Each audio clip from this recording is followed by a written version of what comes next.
Odil Falah kelgan paytda bir ajoyib nuqtani aytganki, u kishi men degan mana shu yurtinglarda degan buncha ulamo chiqishga men juda ko'p bosh qotirdim degan. Mana arab davlatiga borsani, kutubxona qilib qo'yilgan bo'lsa, butun katta kutubxona 3 dan 2 qismi biz yurt ulamolar yozgan kitob. Tushundingmi?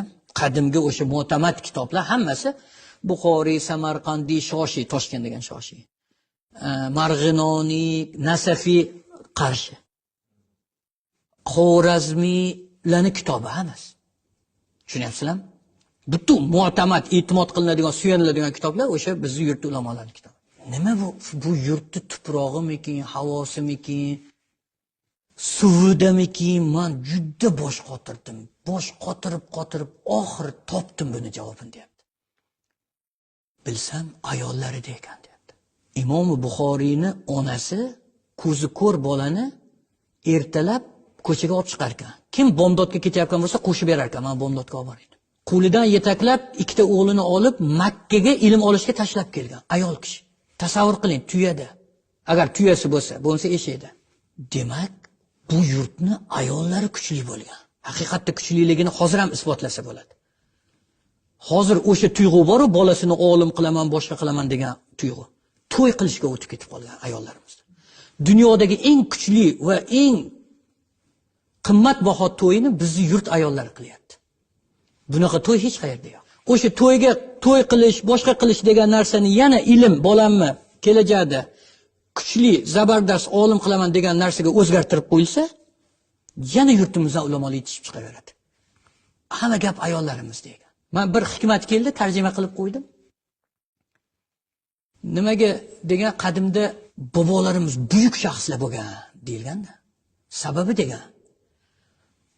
Onalarimiz imizyapganda avvalo Yosin o'qib imizishgan, to Yosin o'qib bo'lishguncha imib bo'lgan. Niyat qilishar ekan. Shu bolam kelajakda katta olim bo'lsin, yo sarkarda bo'lsin, yoki katta tijoratchi bo'lsin, xalqqa foyda tegadigan badavlat saxiy kishi bo'lsin. Qo'yingki, yaxshi niyat, hammasini niyat qilib turib imizlar ekan. Shunga yo olim, yo sarkardalar ham eng kuchligi bizdan chiqqan. Mana, ha? Jaloliddin Manguberdi deymizmi, bu Amir Temurning boshqa hammasi bizdan chiqqan. Keyingi onalarimiz deyapti, tezroq uxlasin deb turib niyat qilib Allah aytadi, faqat uyqusiragan avlod yetishib chiqadi deyapti. Niyatga qarar ekanda, ko'ryapsizlar? Qadimda shu darajada bo'lganki, ovqat qilinayotganda zikr qilib, Qur'on o'qib turib ovqat qilinar ekan. Ha desa, bu sut bo'ladi, sutimni bolamga yemizaman, keyin bolam ilm olim bo'ladi, qori bo'ladi deb turib. Hozir quloqida naushnik bilan ovqat qiladi, muzika eshitib. Shunga hamma yoq qarasangiz bir faqat xonanda boshqa yetishib chiqayotgani sababi shundan. Demak, biz haqiqiy Shayx Hazratga o'xshagan ulamolar yetishib chiqish uchun avvalo ayollarimizni tarbiya qilishimiz kerakligi mana yana ulamolarning tilida yangrayaptiki, u imizishda tahorat bilan imizish, zikr bilan imizish, Allah aytisham bu Alloh qulog'iga kirsin degan ma'noda. Alloh deb Allohga borib nima bo'lgan. Niyatlar faqat shu bo'lgan. Masalan, biz qadimgi uylarni ko'rganmiz, tepasida mana nima terib qo'yiladi, taxtacha. Bir xilda. Masjidlarda bor, qadimiy masjidlarda. Shuni bir kishi aytayapti. Shuni nimaga uylarga shunoq qilingan desa, kitobga o'xshaydi, bilasizlarmi turishi? Yosh bola beshikda yotganda kitobni ko'rsin deylar ekan, faqat.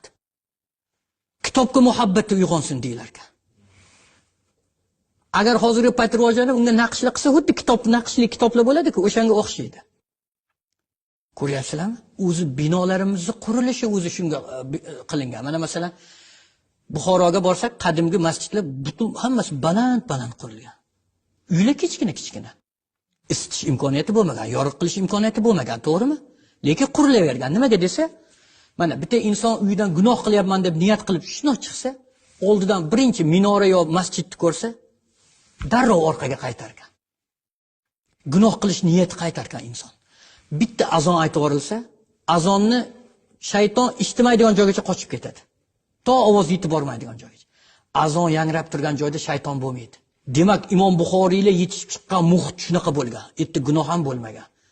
Azonlar yangragan, shayton ham kira olmagan. Shuning uchun muhaddislar, olimlar, mufassirlar yetishib chiqavergan. Biz yana o'sha ulamolar yurti, Imom Buxoriylar yurtiga qaytishni o'ylaydigan bo'lsak, yana o'sha taqvoga, yana o'sha tushunchaga, ayollarimizni yana o'sha tushunchaga olib bormaguncha erisha olmaymiz. Faqat moddiy tomonni chiroyli qilib qo'yish bilan yetishib bo'lmaydi bu narsaga. Ruhiy tomonimiz ham bunga javob bera olish kerak. Shundagina Shayx Hazratga o'xshagan avlod ulamolar yana yurtimizdan yetishib inshaalloh to qiyomatgacha davom etaveradi.